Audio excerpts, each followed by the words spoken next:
Hello, this is Phil.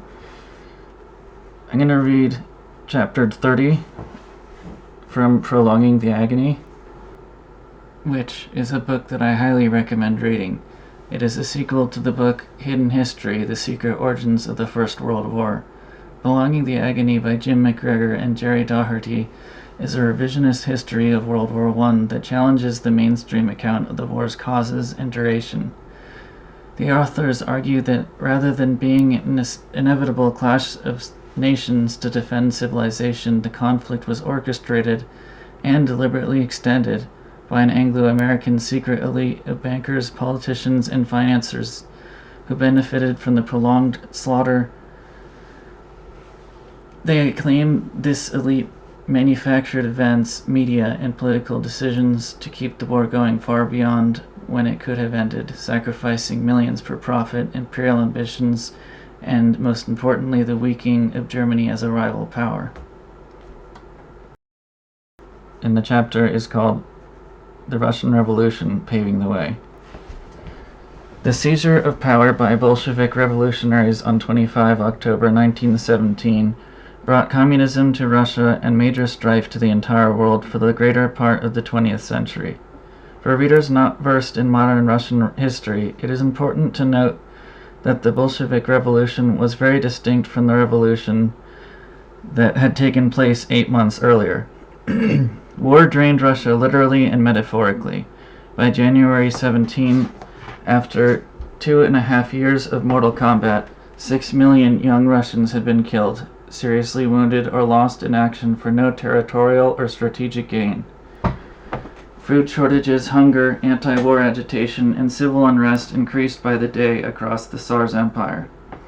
On the 22nd of February 1917, 12,000 workers at the giant Putilov manufacturing plant in Petrograd, St. Petersburg, went on strike and were joined on the streets by thousands of demonstrators chanting, "Down with the Tsar." Soldiers from the city garrison were sent out to arrest the ringleaders and end the protest, but they refused to open fire on the angry crowds. The Tsar abdicated almost immediately, allegedly because he believed that he had lost the support of his military. The event was bloodless apart from the death of several officers shot by their own men. Thus the First Russian Revolution, known as February Revolution, was ended 300 years of autocratic monarchical rule. A governing body was established in the Winter Palace in Petrograd by liberal deputies from the existing parliamentary body, the Duma, together with socialists and independents, termed the Provisional Government. It kept Russia in the war against Germany and began formulating plans for democratic rule through an elected legislative assembly of the people. 8 months later, during the night of October 24th to 25th, a group of armed communists seized key areas of Petrograd, entered the Winter Palace, and assumed control. The coup was led by Vladimir Lenin and Leon Trotsky, two extreme Marxist revolutionaries who had returned to Russia earlier that year from enforced exile. This was the Bolshevik Revolution, also known as the October Revolution. Lenin and Trotsky smothered the fledgling attempt at democratic governance, took Russia out of the war with Germany, and installed a ruthless communist system that would rule Russia for the next 74 years. According to received history, the February Revolution was an entirely spontaneous uprising of the people. It was not. The Putilov strike and the city garrison's refusal to act against the strikers was orchestrated from abroad by well-financed agents who had been stirring unrest among the workers and soldiers with propaganda and bribery. The October Revolution was also directly influenced by the same international bankers with vast financial and logistical support which enabled Lenin and Trotsky to seize power. Russia had been ruled by the divine right of Tsars from the reign of Ivan the Terrible until the abdication of Nicholas II in February 19. The Romanovs were one of the richest families in the world, on a par with the Rothschilds. They owned huge estates with elaborate palaces, yachts, a massive collection of diamonds amounting to 25,300 carats, emeralds, sapphires, and over 54 of the priceless jewel-encrusted Fabergé eggs. In May 1917, the New York Times estimated the total wealth of the dynasty to be in the region of $9 billion. And that's for the day, not according to, which would be much more in today's money. A breathtaking sum today, let alone a century ago. A significant number of upper-class and middle-class Russians, the bourgeoisie, included merchants, government officials, lawyers, doctors, and armed officers who enjoyed comfortable incomes and lifestyles. Urban factory workers, the proletariat, and rural agrarian workers, the peasants, comprised the vast majority of the population of 175 million in 1914. They survived on the edge of poverty and hunger, but did not generally support revolutionaries, and demonstrated a solid faith in the Tsar. Alexander II had abolished serfdom in 1861, but opposed movements for political reform. Having survived several attempts on his life, he was eventually assassinated on the streets of St. Petersburg in 1881 by members of a revolutionary group, People's Will, led by a Jew, Vera Figner.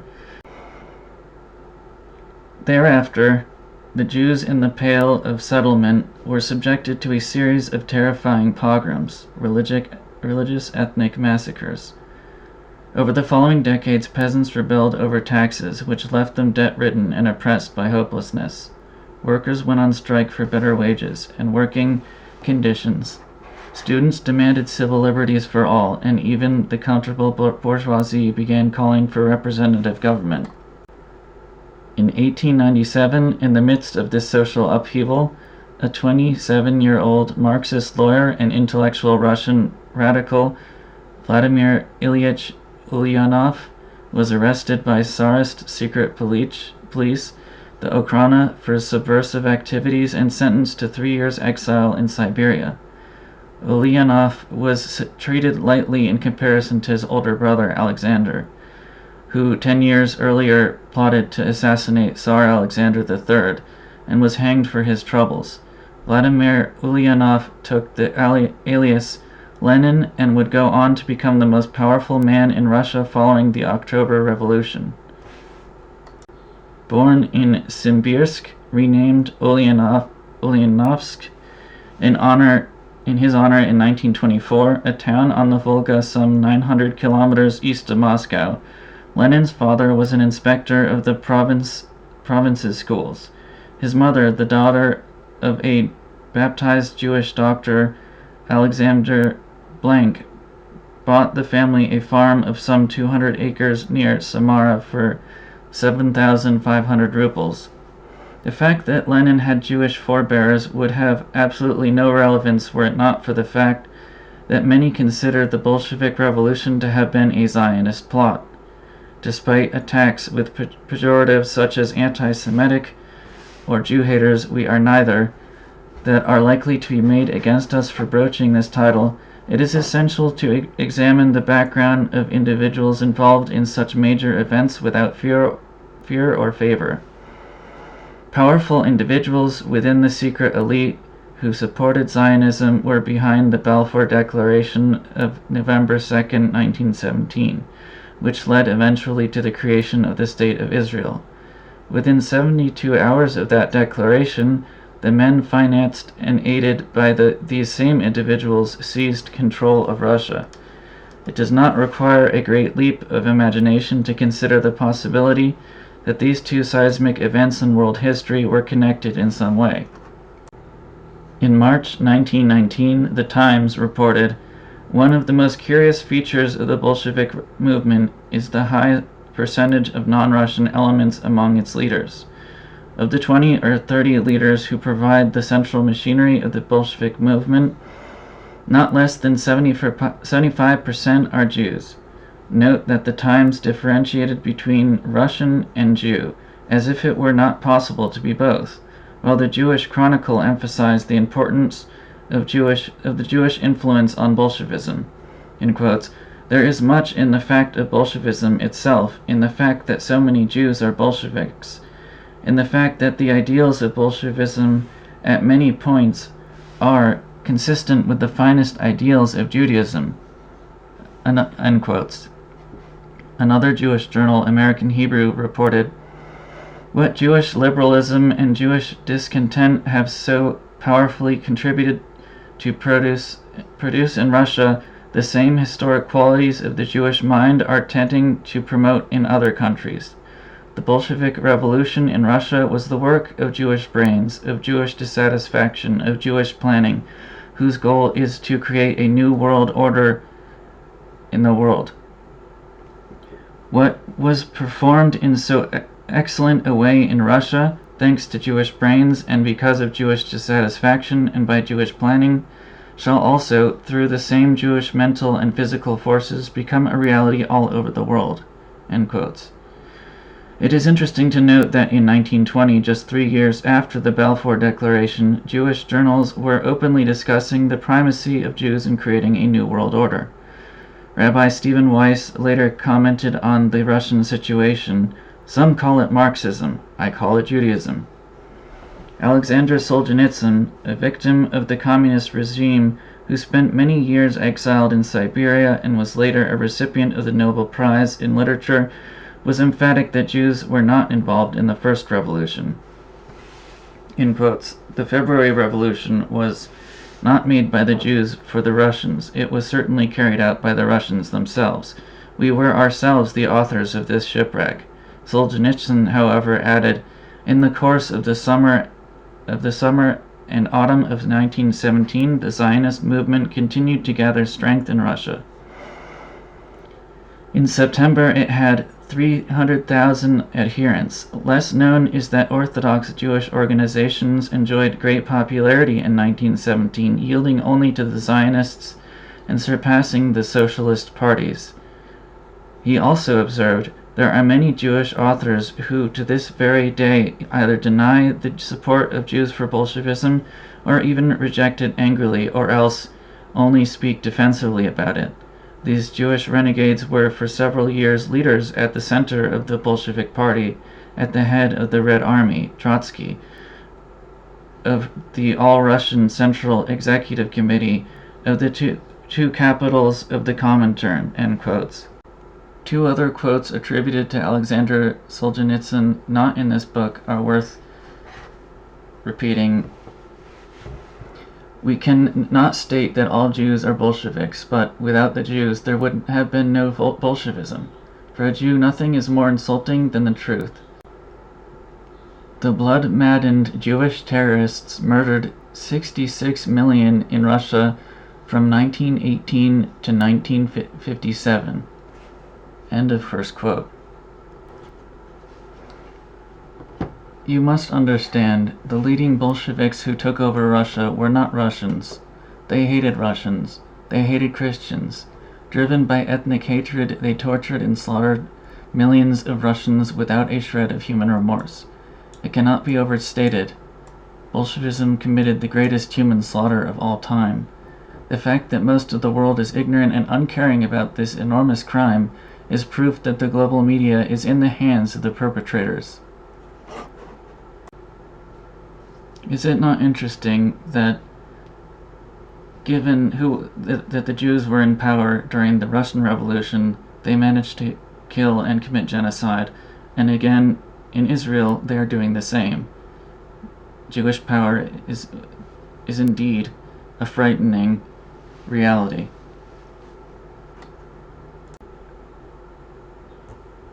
Back to the book. Given the repression of the Jews in Russia, it is hardly surprising that they swelled the numbers of active revolutionaries during this period. They had suffered the horror of the pogroms. They had nursed a genuine resentment for Tsarist repression. They were determined to change the world. The relationship between Jews and revolutionaries was explained by Theodor Herzl, one of the fathers of the Zionist movement, in a pamphlet, De Judenstaat, addressed to the Rothschilds. When we sink, we become a revolutionary proletariat, the subordinate officers of all revolutionary parties. And at the same time, when we rise, there rises also our terrible power of the purse." End quote. On Herzl's death, his successor as president of the World Zionist Organization was the Russian-born David Wolfson.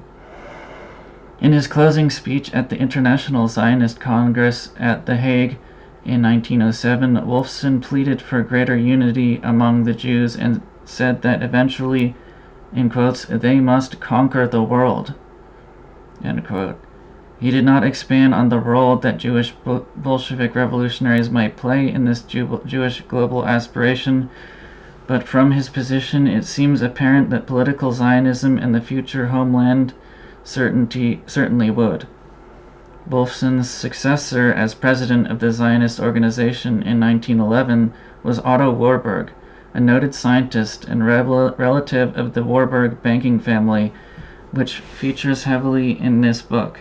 Warburg later spoke of the in quotes, "brilliant prospects of Palestine," end quote, and how an extensive Jewish colonization would, in quotes, "expand into neighboring countries," end quotes.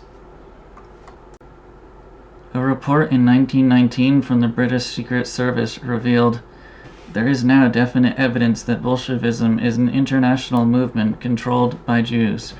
Communications are passing between the leaders in America, France, Russia, and England, with a view towards concerted action." Hilaire Belloc, Anglo-French writer, philosopher, and one-time Liberal MP at Westminster, wrote, "As for anyone who does not know that the present revolutionary movement is Jewish in Russia, I can only say that he must be a man who is taken in by the suppression of our despicable press." Years prior to the Bolshevik seizure of power, Lenin and many other young revolutionaries were sent into exile in Siberia.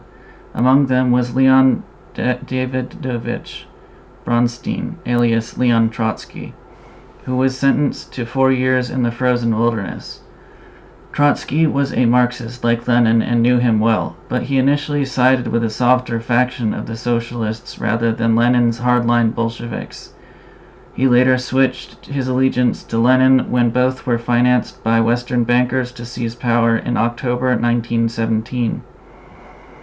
Thereafter, he became second in command of the Bolsheviks. He founded the Red Army and was every bit as infamous as Lenin. Trotsky was born in 1879 in a small rural village, Yankova, in southern Ukraine. His father, although illiterate, was a relatively wealthy farmer. Resourceful and acquisitive, Bronstein Sr. owned over 250 acres of land and became a substantial employer.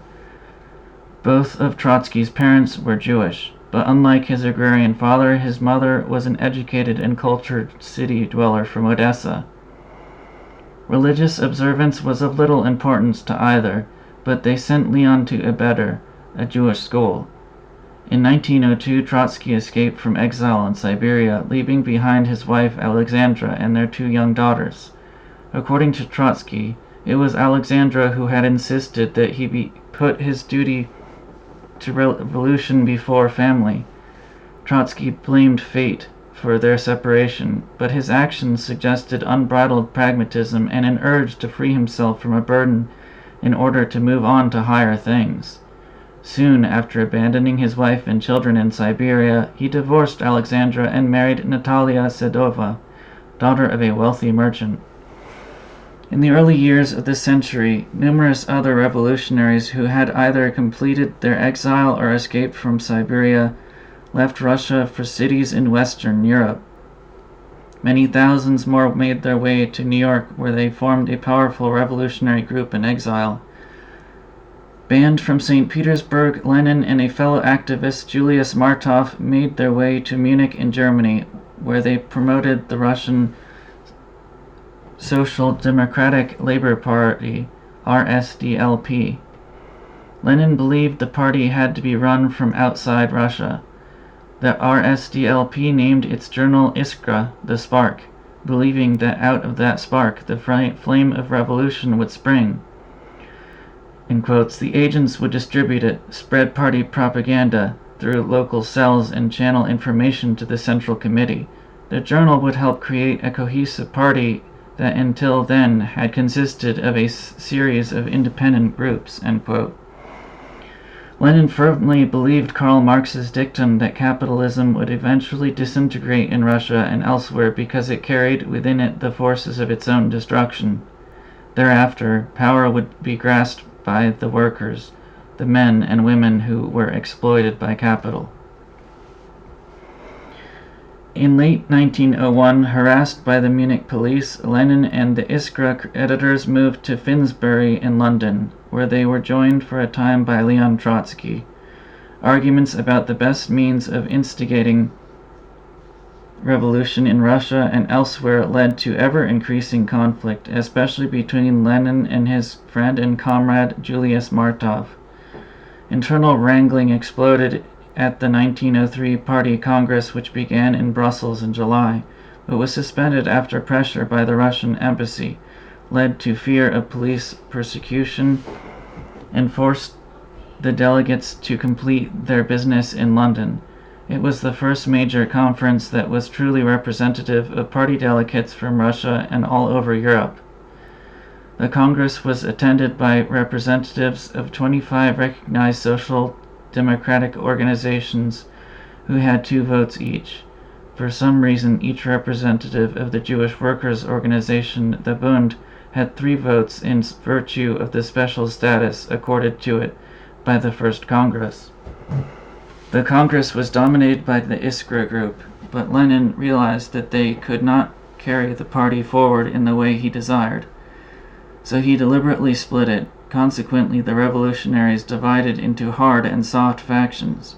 Lenin wanted clear-cut, perfectly defined relationships within the party, and behind the scenes there was a struggle for the support of every individual delegate. Lenin tried to convince Trotsky that he should join the hard faction, but he refused.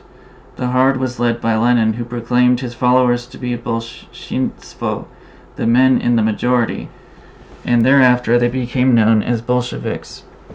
Marxist intellectuals and those of a less intense ideology were attracted to the softs, while the hard Bolshevik group, although it had its share of intellectuals, was favored more by provincial party workers and professional revolutionaries, the bacteria of the revolution, as Lenin called them. Basically, the softs favored debate, while the Bolsheviks were militants who considered themselves exclusively the champions of the working class of Russia. Lenin wanted a party he was able to control tightly, and did so through a team of highly disciplined secret workers employed in a semi-military fashion. It was his brainchild, his party, and above all it was his aim to make it the instrument for revolution and the overthrow of monarchy, despite the knowledge that in quotes, it could not be achieved without countless victims, end quote. Julius Martov's group, including Alexander Kerensky, was allegedly the minority, Menshinstvo, in the RSDLP, and became known as the Mensheviks. They favored the establishment of a parliamentary form of government like the French Republic. At first, the Mensheviks wanted to work within the system, believing that revolution in Russia would be started by the middle classes, not the proletariat. Although he flatly refused to join the Bolsheviks, Trotsky was never truly at home with the Mensheviks and sought to occupy the middle ground. He was an internationalist who believed in the abolition of all territorial borders. This, of course, sat well with the long-term globalist goal of dissolution of independent nation-states and implementation of one world government, so dear to the heart of the secret elite. When the Mensheviks ignored Trotsky's call for reconciliation, he effectively distanced himself. Though nominally still a Menshevik, he attended the Fifth Party Congress of the Bolsheviks in London in 1907, where he met Joseph Stalin. Lenin subscribed to the consensus view within the RSDLP that revolution should lead to a constituent assembly elected by the whole people on the basis of universal, equal, and direct suffrage, and with secrecy of the ballot. But it was the manner in which it could be brought about that differentiated his stance from the soft Mensheviks. He scoffed at their call for peaceful democratic processes. Without armed insurrection, he thundered, a constituent assembly is a phantom, a phrase, a lie, a Frankfurt talking shop. At the Third All-Bolshevik Congress in London in April 1905, Lenin gave a long speech on the need for an armed uprising and expressed outrage that the Mensheviks had invited the Social Democrats to take part in elections to the Tsarist parliament. He considered the slow process of parliamentary reform as blasphemy, and his language towards the Mensheviks grew more extreme. That, in turn, made party reunification impossible. Julius Martov considered ending the divisions as encouraged by Trotsky, but Lenin regarded reunification of the party as an opportunity for the Bolsheviks to swallow up the Mensheviks. In the end, Martov, who wanted to retain the democratic principle within the party, would have nothing to do with it. In 1908, he wrote to his Menshevik comrade Pavel Axelrod, I confess that more and more I think that even nominal involvement with this bandit gang is a mistake. It was this same Bolshevik bandit gang that took control of Russia in October 1917, thanks to the international bankers. In the final analysis, the difference between the two factions boiled down to the Bolsheviks' concept of socialism on the basis of a dictatorship, and the Mensheviks on the basis of democracy. The split widened and deepened until it led to a formal separation after 1912. Lenin and Trotsky traded insults over the years. Trotsky's deeply held belief was the democratic westernizing principle, but Lenin considered him evasive, underhand, and merely posing as a leftist. Trotsky retorted that the entire structure of Leninism is at present based on lies and falsification and carries within it the poisonous seeds of its own destruction. According to Trotsky, Lenin had lost sight of the struggle for the emancipation of the working class, and had become a despot who spoke of the victory of the proletariat when he really meant victory over the proletariat. Trotsky was correct. In February 1904, just 6 months after the Brussels-London RSDLP conference ended in the infamous split, Russia was inveigled into a disastrous war against Japan in the Far East. This arose through the Machiavellian machinations of the secret elite, including King Edward VII, Sir Ernest Cassel, and Jacob Schiff, or Kuhn Loeb Bank on Wall Street. Outraged by the horrendous anti-Jewish pogroms in Russia, Schiff made it a point of honor to help finance Japan in its war against Russia. To the surprise and delight of the Imperial Japanese government, he volunteered to underwrite half of the £10 million loan they raised in New York and London. He knew that the Japanese fleet had been built in British shipyards, and their latest naval technology outgunned and outpaced the antiquated Tsarist navy. Victory was not in doubt. The first of 5 major Kuhn Loeb loans to Japan was approved by the secret elite's main agent, King Edward VII, at a luncheon with Schiff and Sir Ernest Cassel. In Germany, Under Secretary of State Arthur Zimmermann endorsed the move and authorized Max Warburg to negotiate with Japan. As the Russo-Japanese War lurched from one disaster to another for Russia, political unrest in Russia deepened. In the infamous Bloody Sunday atrocity of January 22, 1905, troops fired on a huge but orderly crowd of workers marching to the Winter Palace behind the charismatic Russian priest, Father Georgy Gapon. Their intention was to present a petition to the Tsar calling for universal suffrage. Around 1,000 peaceful marchers and onlookers were killed. Nicholas II had left the city the night before and did not give the order to fire personally, but he lost the respect of many Russians. 1905 was disrupted with workers' demonstrations, strikes, and rebellion by sections of the army and navy. The crew of the battleship Potemkin mutinied, killing the captain and several officers. Striking workers formed Soviets, councils of delegates from workers' committees, who could coordinate action. They sprang up in many major towns and cities, including St. Petersburg, where Trotsky, then 23 years old, played a major role. He had returned illegally from the safety of Finland under a false name and in the guise of a successful entrepreneur.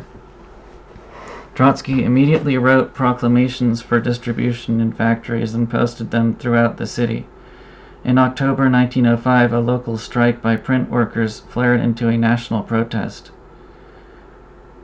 Gangs of armed right-wing extremists were encouraged by the police to hold counter-demonstrations under the banners of Holy Russia and God Save the Tsar. In response to the gang violence, the factory workers armed themselves. In December, the Izmailovsky Regiment in St. Petersburg was ordered to arrest the entire executive committee of the Soviet in the capital. In sympathy, the Moscow Soviet declared a strike and thousands of Muscovites took to the streets in protest. Cossacks sent to break up the Moscow demonstrations twice refused orders to charge and sympathize with the strikers. The crack Semenovsky guards were less sympathetic, cornering protesters in Presnya, a workers' district in the city, before shelling the area for 3 days. Many hundreds were killed, including 86 children. In 1905 had started with the Bloody Sunday massacre and ended with the Presnya massacre. Tsarist forces, including the much-feared Okhrana secret police, prevailed.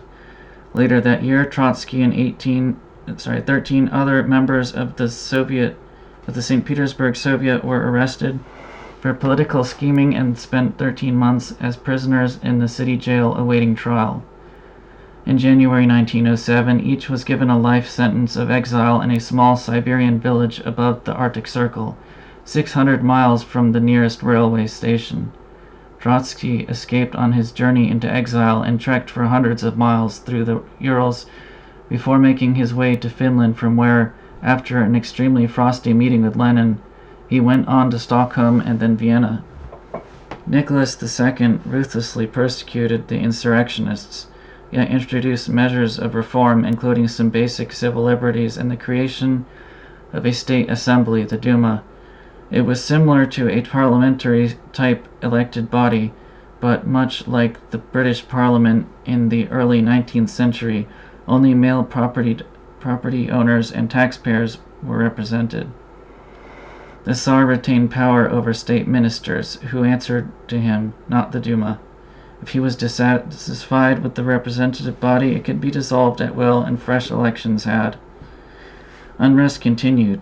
Prime Minister and committed monarchist Pyotr Stolypin survived an attempt on his life in August 1906 when a bomb ripped his dacha village apart while he was hosting a party.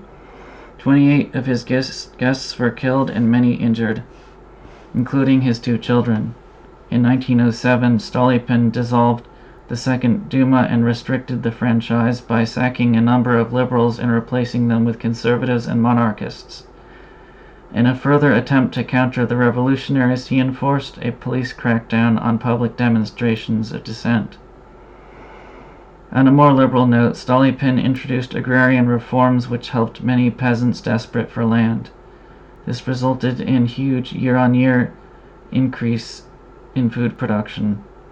Sir George Buchanan, British ambassador at St. Petersburg, noted that though he failed to destroy the seeds of unrest which continued to germinate underground, Stolypin rescued Russia from anarchy and chaos. His agrarian policy surpassed all expectations, and at the time of his death, nearly 19 million acres of land had been allotted to individual peasant proprietors by the land committees. Peasant emancipation and the consequent increase in food production were abhorrent to Bolsheviks. They intended to take all land under state control and implement cooperative food production. Trotsky had called the peasantry a vast reservoir of potential revolutionaries and accepted the indispensable importance of a peasant rising as an auxiliary to the main task of the proletariat. The goal was revolution, and government controlled by the proletariat, that is, the working class who sold their labor for a wage, but did not own the means of production. Peasant farmers had to be brought on board if the revolution was to succeed, but that prospect receded as ever greater numbers were enabled to own their farms. It was clear to both the Tsarist regime and the Bolsheviks that the peasantry would not support a political system that would deny them ownership of their land. Stolypin's success threatened the revolution. His agrarian reforms had to be terminated. On 14 September 1911, while attending a performance at the Kiev Opera House in the presence of Tsar Nicholas II, the prime minister was shot dead by a Jewish revolutionary, Mordecai Gershakovich. Trotsky later commented, "Stolypin's constitution had every chance of surviving." Exactly so. Stolypin was assassinated by the revolutionaries not because he failed to ease the hunger of the peasants or improve their lives, but because he was so successful. 7 months later, in April 1912, miners in the Lena goldfields in northeast Siberia went on strike. The mines produced large profits for their London-registered company, but workers were paid a pittance for working 16 hours per day under atrocious conditions. The strike was savagely crushed in what proved to be the worst massacre since Bloody Sunday. Troops fired on striking workers, leaving more than 500 casualties. The slaughter heralded a new era of industrial unrest, agitation, and mounting tension throughout the country. 2 weeks after the massacre, the Bolsheviks founded a newspaper, Pravda. Despite these tragic events, preparations for the First World War gathered pace. After the humbling defeat to Japan in 1905, Russian industry recovered spectacularly thanks to the Rothschilds and other international bankers who poured massive loans into the country. The Russian economy grew at an average rate of 8.8%, and by 1914 there were almost 1,000 factories in Petrograd alone, many devoted to producing armaments. The expansion of Russia's war industry, along with her rail network into Poland, terrified war planners in Berlin. But it came at a cost. The pre-war Russian boom was thus highly leveraged and dependent on a constant influx of foreign capital, which, if it ever dried up, would leave Russia's entire economy vulnerable. Shipbuilding, railroad construction, and armaments and munitions production significantly expanded. The international bankers earned large profits from substantial interest rates on their loans. At the same time, they enabled Russia to conduct a major rearmament program in readiness for the secret elite's coming war with Germany. Bullets and artillery shells were produced by the millions. A powerful new fleet of battleships, cruisers, destroyers, and submarines began rising on the stocks in shipyards across the empire. Conditions attached to large railway loans insisted that these had to be used purely for the construction of new railroads which ran towards Germany's borders. Why was this particular stipulation given priority? Mobilizing an army of millions had never been easy. It required efficient planning and careful logistical organization. A capable railway network was a prerequisite for the mobilization of the huge Russian armies which would be critical when war with Germany was declared. Look again at the men who laid down the stipulation, international bankers. How odd, unless of course it was they who were planning the war.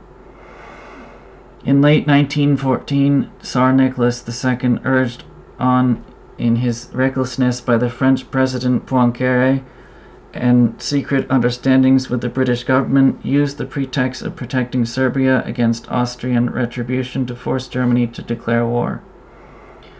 He ordered the general mobilization of Russian armies with a massive buildup of troops along Germany's eastern border. General mobilization was recognized by all nations as an act of war.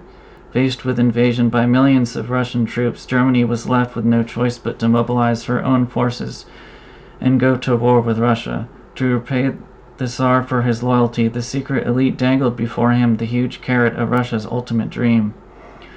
a solemn promise that Russia would own Constantinople and the Straits once Germany had been defeated. This had been the holy grail of Russian Tsars for centuries. That was why Russia went to war in July 1914, not, as she claimed, to defend Serbia. As the years dragged on and the Russian losses on the Eastern Front approached 6 million dead or seriously wounded, even the Tsar began to suspect that perfidious Albion had tricked him into war with an empty promise. It had. Opposition was stifled. In the early months of fighting, 5 Soviet deputies and other members of the Duma who condemned the war were arrested and exiled in Siberia. Pravda was suppressed, and the central Bolshevik organization in Russia was virtually broken by the authorities. Local groups inside Russia continued surreptitious propaganda, but communications with Lenin and the Central Committee in Switzerland were intermittent and precarious. Lenin stayed in Vienna when the war began, but moved to the comfort of neutral Switzerland where he wrote, watched, and waited. The Bolshevik movement was relatively quiescent because so many leading members were either exiled abroad or had been sent to Siberia. Lenin's small emigre cabal held a conference in Bern and called on all armies to turn their weapons not against brothers and the hired slaves of other countries, but against the reactionary and bourgeoisie governments of all countries. Communication with Russia was slow, but Lenin gained a growing impression that an earthquake was approaching because of the hardships imposed by war and the strain of constant defeats. Lenin lived in Switzerland for the first 2 years of war, while Trotsky spent 1915 and 1916 across the border in France, repeatedly irritating the French authorities. He attended the International Socialist Conference in Zimmerwald, Switzerland in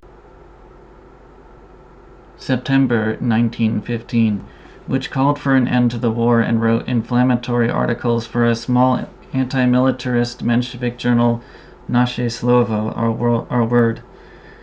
In September 1916, a group of Russian soldiers from a transport ship at Marseilles rioted and stoned their colonel to death. When the riot was put down and the soldiers arrested, some were found to be in possession of Naše Slovo, carrying anti-war articles written by Trotsky. He claimed that the newspapers had been planted by French police to provide a reason to expel him from the country. On 30th October 1916, 2 gendarmes escorted him to the Spanish border, from where Trotsky made his way to Madrid. On 9 November, after 10 days of unrestricted freedom in that expansive city, Spanish detectives apparently tracked him down and arrested him as a known anarchist and undesirable alien. A mysterious benefactor arranged Trotsky's release from jail and his transfer, under police supervision, to the southern port of Cadiz. There, he waited for another 6 weeks.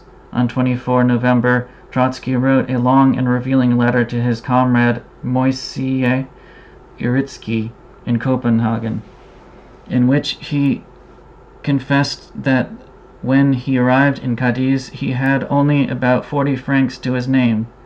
Somehow, the Trotsky-Uritsky letter fell into the hands of the British Secret Service, British intelligence under the control of the Admiralty's Naval Intelligence Division, NID, headed by Admiral William Reginald Blinker Hall, watched his every move.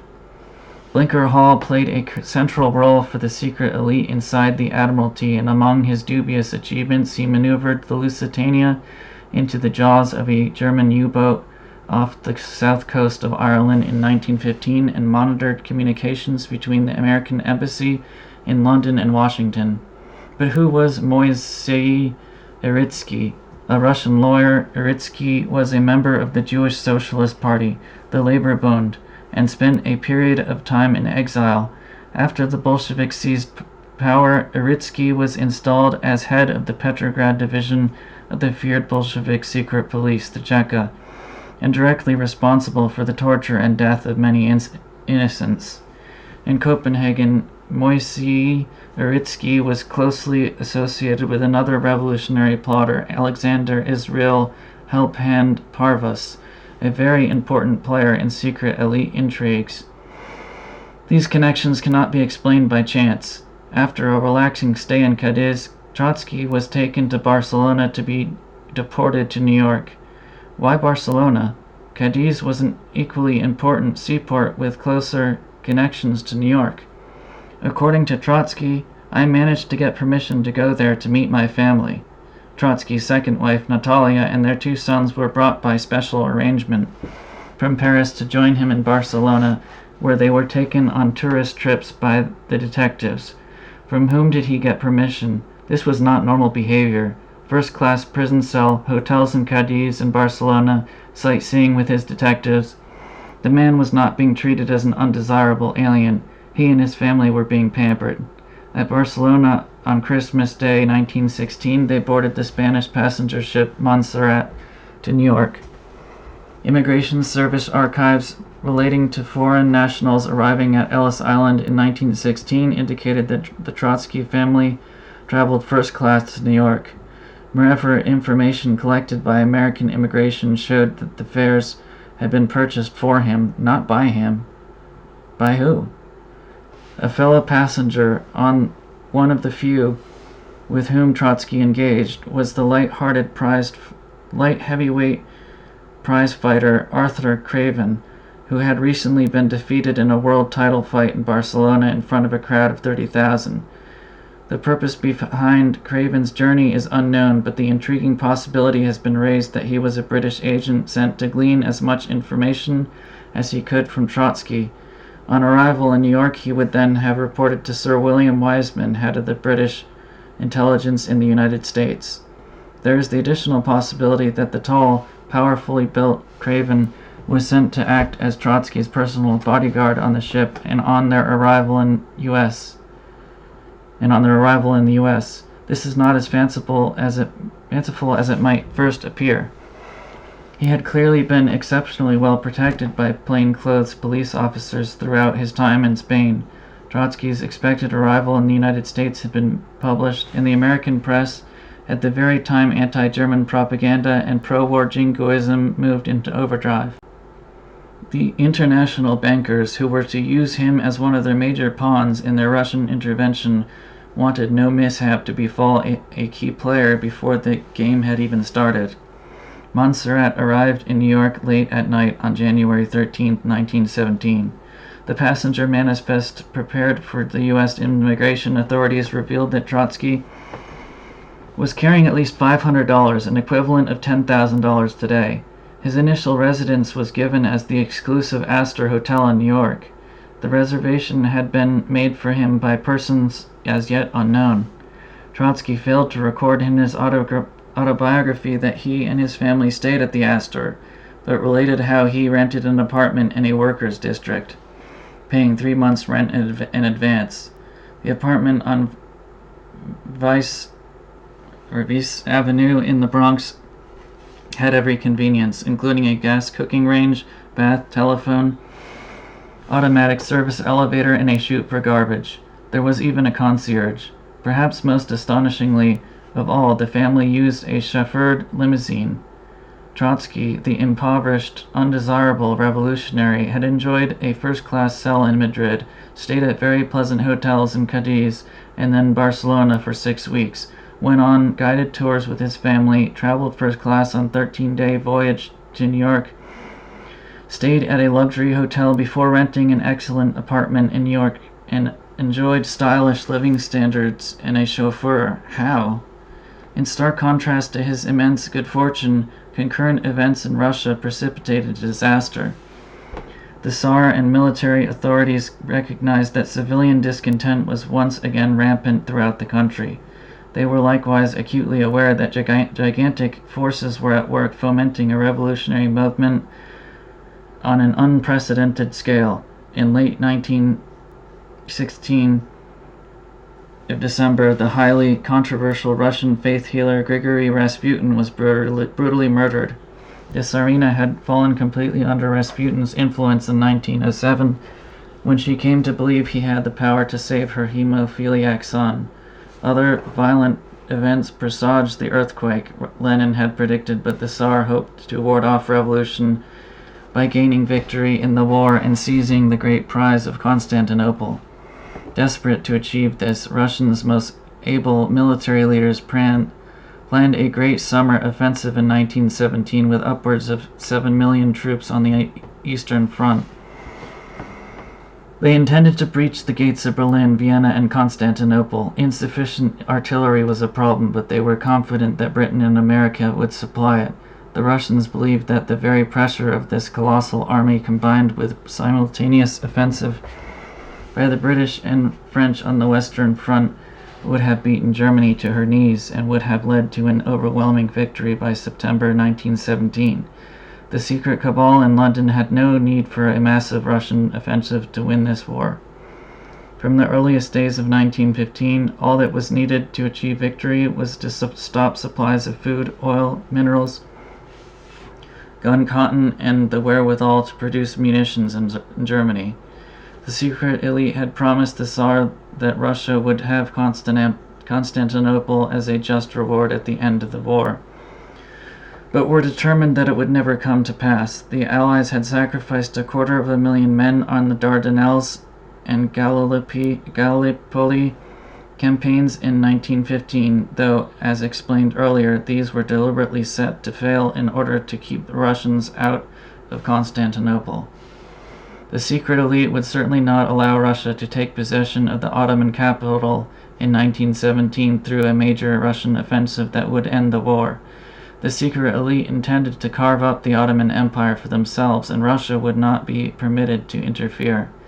In a sense, it was Gallipoli all over again. Until the United States entered the war and her troops were on the ground in Europe, Russian troops were valuable, but Russia could not be allowed to share the spoils when the ultimate victory had been secured. It was absolutely essential that the Tsar be prevented from mounting a successful offensive.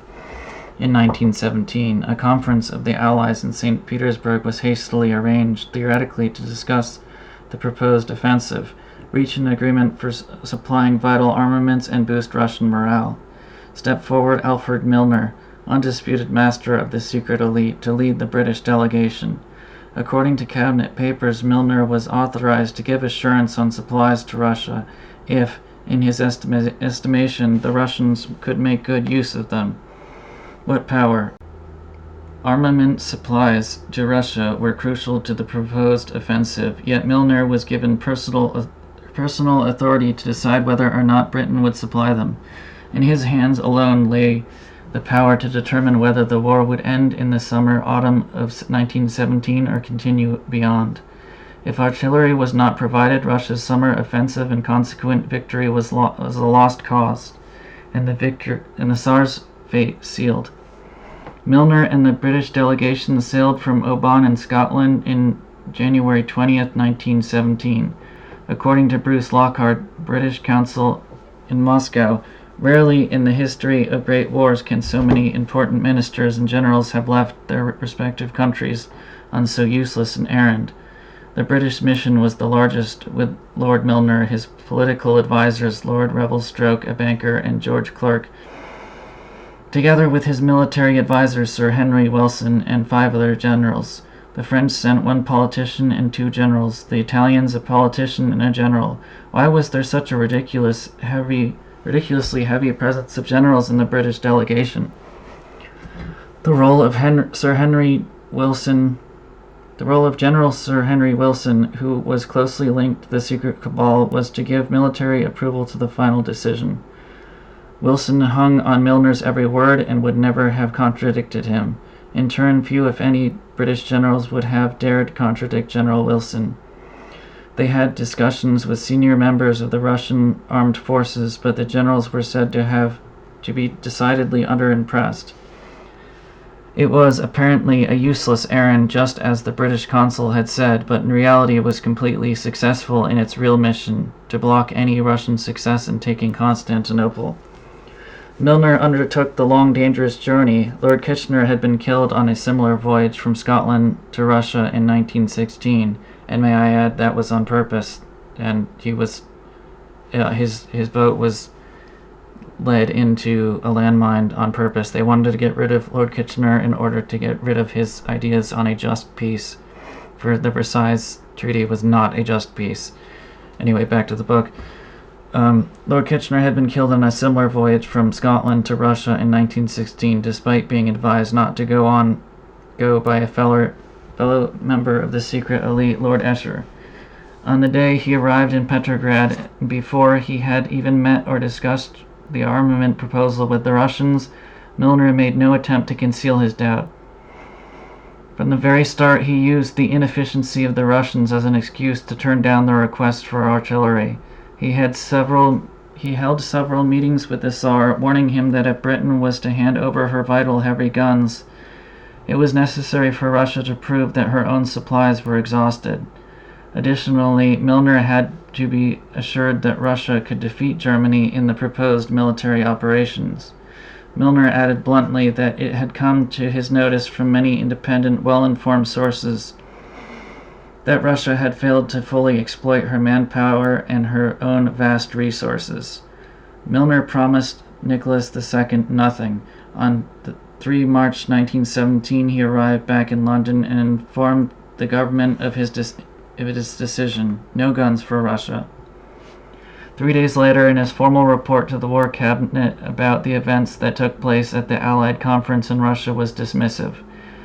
He felt that too many unnecessary people had attended, ironic considering the size of the party which accompanied him, and too many personnel and distracting agendas had been aired. Milner claimed to have been shocked by the lack of training in modern weaponry Russian soldiers had been given. Organization he deemed chaotic. He stated that the Russian government under the Tsar was hopeless and an improvement unlikely, but in his view there was a great deal of exaggeration about the talk of revolution. He specifically denied that an impending revolution was likely. Such an astonishing assertion requires further examination. Milner made a verbal report to a War Cabinet which included the Prime Ministers of Canada and New Zealand. All the secret elite political agents were present. No minutes were taken, and whatever was said we will never know. His written memorandum for the Cabinet, dated 13 March, that there would be no revolution was signed 5 days after the revolution began. To imagine that the Foreign Office did not know this, or even that Milner could not have altered the wording of his report, is ridiculous. It was a calculated comment, one meant to deflect attention from his unreported discussions with other parties. Lord Alfred Milner knew exactly what was about to happen in Petrograd because the secret elite was instrumental in facilitating it. Bruce Lockhart, the British consul in Moscow, was shocked when told of Lord Milner's conclusion that there would be no revolution. He suspected that the Foreign Office had prepared a false report, insisting that there was nothing in Milner's attitude or discussions during his visit to indicate that he had any confidence in the Tsar. Milner's report had been concocted in conjunction with the Foreign Office to delude his contemporaries, and doubtless later historical researchers in his war memoirs. Prime Minister Lloyd George bemoaned the fact that Milner had not apparently grasped the immediate seriousness of the situation.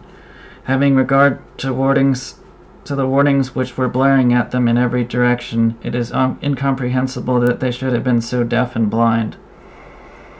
Milner was neither deaf nor blind. As ever, he lived with the criticism which covered his actual purpose. During his sojourn, Milner met with Prince Georgy Lvov, a member of the Duma, at which the possibility of revolution within 3 weeks was specifically discussed. Lloyd George spouted what appealed to be criticism of Milner, but it was part and parcel of the ploy to conceal historical truth. Lloyd George was a political puppet of the secret elite party to its agenda and a willing player. He had sold his soul to the international bankers for power and material riches many years before.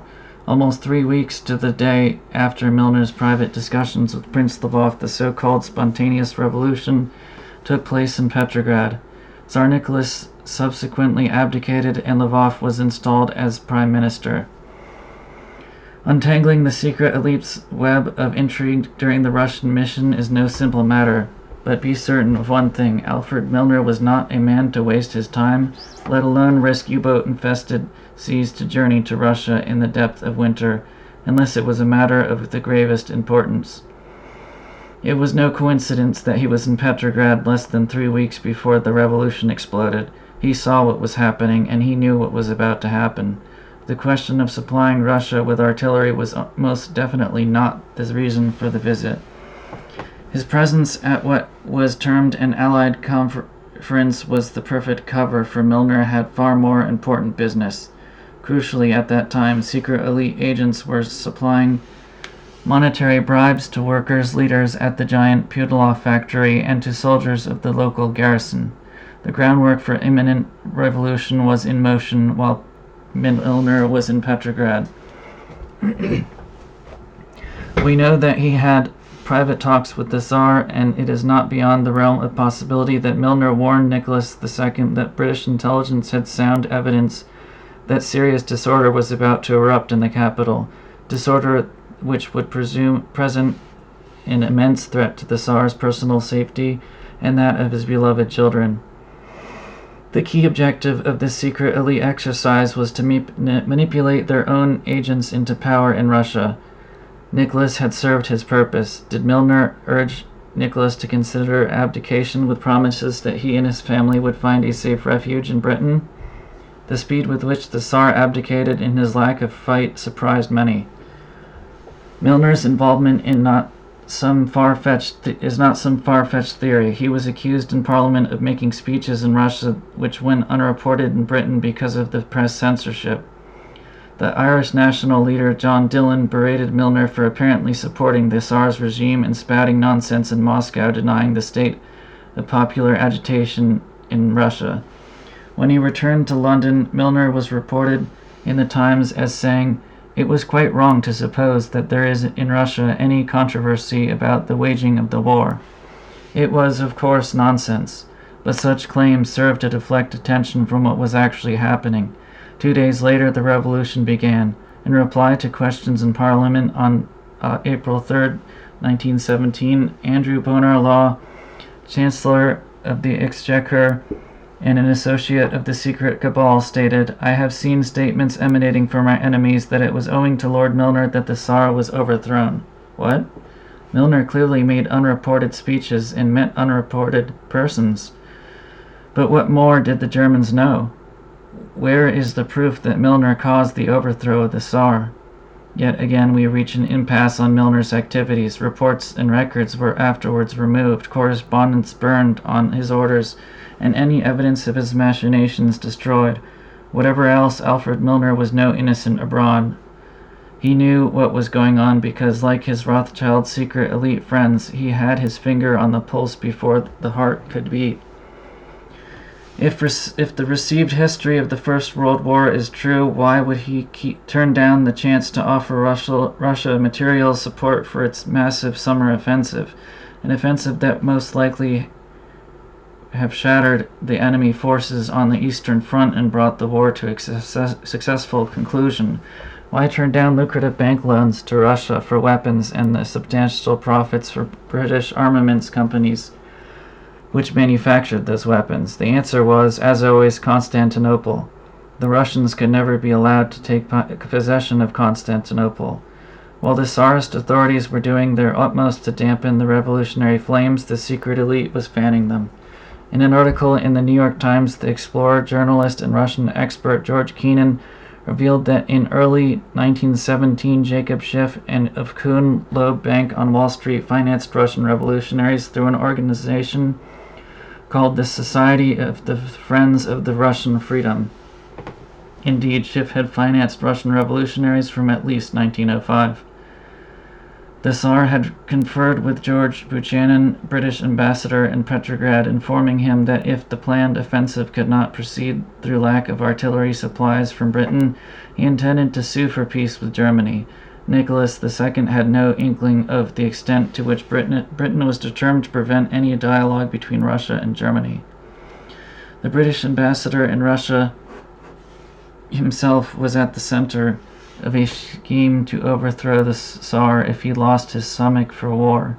To that end, he had gathered a coterie of wealthy bankers, liberal capitalists, conservative politicians, and disgruntled aristocrats. Empty threat or not, the Tsar had discussed signing a peace treaty with Germany, and it was patently clear that the secret elite that he would have to go. During and immediately after Milner's mission to Russia, many local observers, visitors, and newsmen reported that British and American agents were everywhere, especially in Petrograd, providing money for insurrection. British agents were seen handing over 25-ruble notes to soldiers in the Pavlovsky regiment just a few hours before they mutinied against their officers and sided with the revolutionaries. Subsequent publication of various memoirs and documents made it clear that this funding was provided by Milner and channeled through Sir George Buchanan. It was a repeat of the ploy that had worked so well for the cabal many times in the past.